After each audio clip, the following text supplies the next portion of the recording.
Well, hello, my name's Harry Moore, and I'd like to talk to you today about leadership, and in particular about defining what we mean by leadership and can leaders be created.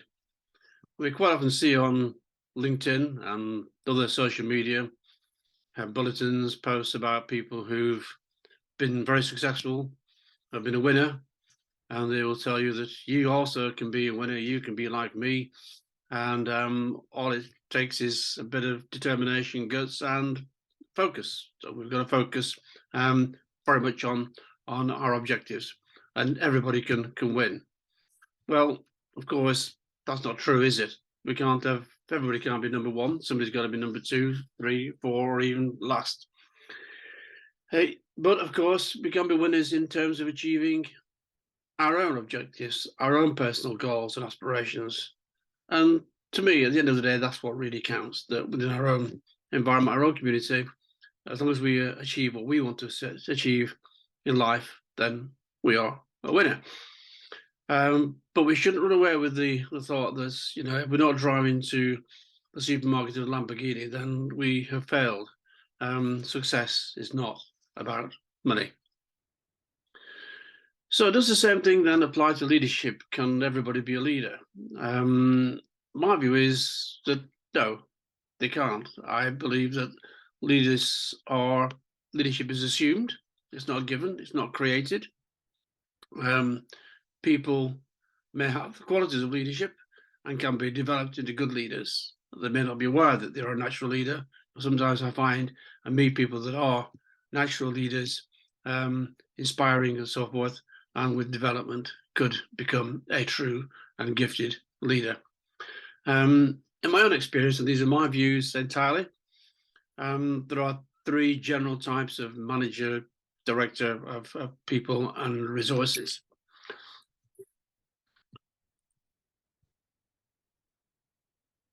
The first one is what I call the administrator.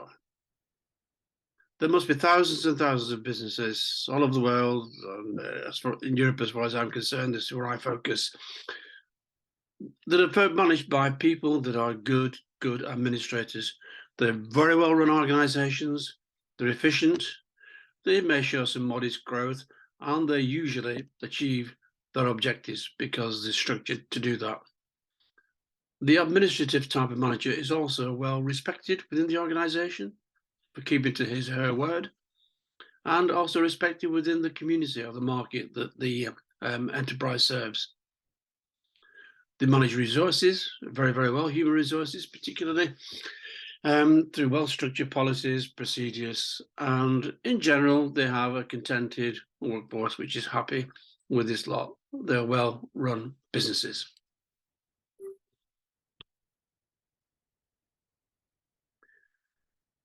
Dictators can be very successful, as we know. They tend to manage a business or enterprise through fear and control, in an absolute total belief in themselves and their ability, and that only they have the solutions. They all tend to micromanage and can be guilty of interfering. They don't particularly like ideas coming from subordinates, particularly, and they will often suppress them.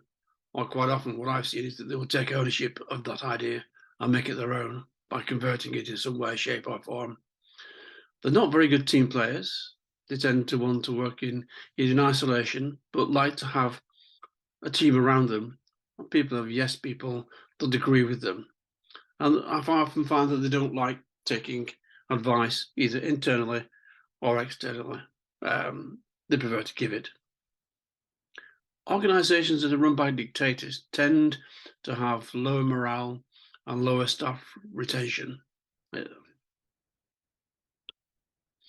So the leader.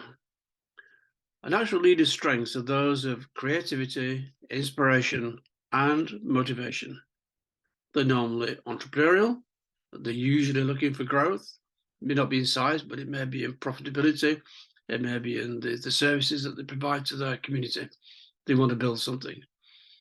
And they are team builders. I find leaders are very good at empowerment because when you micromanage an organization, all you end up doing is finding that everything is delegated back to you.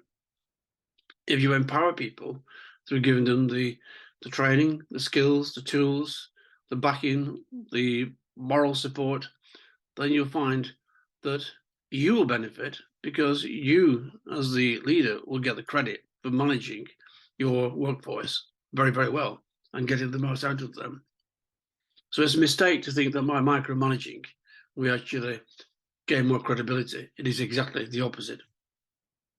However, I find that with national leaders, that administration is not always their strength. Sometimes it is, but not always, as they don't often like the detail. They'll often leave a wake behind them and some loose ends for somebody else to tidy up. So if they're cooking a meal in the kitchen, for example, they're not very keen on doing the washing up. And they do often like to have an administrative manager alongside them. So that's my quick review of overall generic management styles that I've seen in my business turnaround book.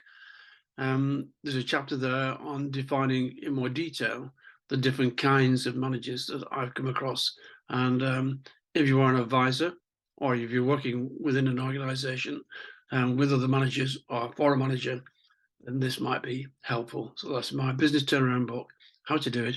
It's available in all the usual channels, Amazon, in print and Kindle, and in all good bookshops everywhere. That's it for me. Thank you for listening, and I'll speak to you again very soon.